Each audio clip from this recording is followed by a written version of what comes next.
Hello friends, welcome to AMC updates. సాయంత్రం మొత్తానికి ఈ సినిమా యొక్క ప్రీమియర్ షో చూడడం జరిగింది. యాజ్ యూజువల్ గా వన్ షాట్ రివ్యూ ఏంటో తెలుసుకుందాం. సింపుల్ గా సినిమా యొక్క ప్లాట్ లైన్ చెప్పాలంటే, వ్యాధితో బాధపడుతున్న తన కూతుర్ని కాపాడుకోవాలి అనే యొక్క ఆవేదనతో ఉన్న తండ్రి ఫేస్ చేసే కాన్సిక్వెన్సెస్ ఏంటి అనే ప్లాట్ లైన్ మీదే సాగుతుంది. But somewhere it turns like A thriller. మంచి మంచి మొమెంట్లు, యాక్షన్ సీన్స్ కూడా ఉన్నాయి. బట్ సూటిగా మాట్లాడుకుంటే వెంకటేష్ గారిని మాస్ లుక్ తో మంచిగా చూపించే ప్లాన్ చేశారు. బట్ స్టార్ట్ అవడమే కొంచెం స్లో అవుతూ మెల్లిగా డ్రామాని బిల్డ్ చేయడానికి ట్రై చేశారు. కానీ అక్కడే డైరెక్టర్ పప్పులో కాలు వేసినట్టు అయింది. అండ్ మోర్ ఓవర్ ఆ ఎమోషన్ అండ్ ముఖ్యంగా దాని మీద బేస్ అవే సాంగ్ ఇక్కడ వరకు ఓకే, ఏదో కొంచెం స్లోగా నడిచినప్పటికీ కొన్ని యాక్షన్ సీక్వెన్సెస్ పర్ఫార్మెన్సెస్ వైజ్ గా వర్కౌట్ అయింది. కానీ అప్పటికి మంచి బీజిఎం అందించే సనా గారు కాస్త హ్యాండ్ ఇచ్చారు అనిపించింది ఫస్ట్ హాఫ్ లో. అలా ఫస్ట్ హాఫ్ అంతా ఓకే బాగుంది అని అనిపించేసరికి సెకండ్ హాఫ్ మాత్రం చాలా ఫ్లాట్ గా సాగుతూ హై ఇచ్చే మూమెంట్స్ మెల్లిమెల్లిగా తగ్గుతూ బ్యాక్గ్రౌండ్ స్కోర్ అయితే పెద్దగా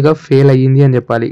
ఇంకేస్ చాలా మంచి సీన్స్ ఉన్నాయి. అక్కడ బీజిఎం పవర్ఫుల్ గా యూజ్ చేసి ఉండాల్సిందా అని అనిపించింది. బట్ అస్సలు వాడుకోలేదు. అయినప్పటికీ మళ్ళీ క్లైమాక్స్ బాగా చూపించారు. వెంకటేష్ గారు తనకు వీలైనంతగా పవర్ఫుల్ యాక్షన్ తో యాక్టింగ్ చేశారు. బట్ ఏం చేద్దాం, వెంకటేష్ గారు డ్యూటీ చేసినంత మాత్రాన మిగతా సినిమా కూడా బాగున్నట్టు కాదు కదా. సో ఓవరాల్ గా డైరెక్టర్ గారు ఏదో ప్లాన్ చేసి స్టైలిష్ యాక్షన్ డ్రామాని తీసుకొచ్చే ప్లాన్ చేశారు. కానీ డ్రామా వర్కౌట్ అవ్వకపోవటం అండ్ సినిమా కూడా ఫ్లాట్ గా ఉండటం వలన చాలా సీన్స్ కి దెబ్బపడింది అని చెప్పాలి. అందులో ముఖ్యంగా సినిమాకి సగం ప్రాణం పోసే మ్యూజిక్ దెబ్బతీసింది అంటే ఇంకా యాక్షన్ సినిమా అంత ఈజీగా మనకు నచ్చే స్కోప్ అయితే లేదని కూడా చెప్పాలి. ఇంకా ఏదో వెంకటేష్ గారి 75వ సినిమా కదా, సెలబ్రేట్ చేసుకోవాలి, థియేటర్ లో చూడాలి, వెంకీ మామ యొక్క అభిమానులము అని అనుకుంటే చూడొచ్చు. లేదు ఒక న్యూట్రల్ ఆడియన్స్ గా సంక్రాంతికి మంచి సినిమానే ప్రిఫర్ చేయాలి అని అనుకుంటున్నాము అనుకుంటే there are lot of chances like Hanuman. అంటే నేను ఈ సినిమా చూడొద్దు అని చెప్పట్లేదు, బట్ మంచి సినిమా చూడాలి అనే ఎక్స్పెక్టేషన్ తో వెళ్తే మాత్రం క్వైట్ డిసప్పాయింటింగ్ ఖచ్చితంగా ఉంటుంది.